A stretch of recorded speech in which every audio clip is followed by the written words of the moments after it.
పరిశుద్ధ గ్రంథము నుండి యెషయా 55వ అధ్యాయము.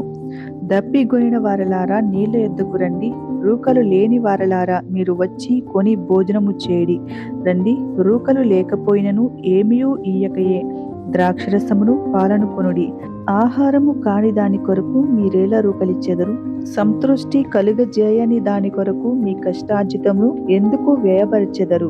నా మాట జాగ్రత్తగా ఆలకించి మంచి పదార్థము భుజించుడి. మీ ప్రాణము సారమైన దాని యందు సుఖింపనీయుడి. చెవియొగ్గి నా యొద్దకు రండి, మీరు వినిన ఎడల మీరు బ్రతుకుదురు. నేను మీతో నిత్య నిబంధన చేసెదను, దావీదునకు చూపిన శాశ్వత కృపను మీకు చూపుదును. ఇదిగో, జనములకు సాక్షిగా అతను నియమించితిని, జనములకు రాజుగాను అధిపతిగాను అతను నియమించితిని.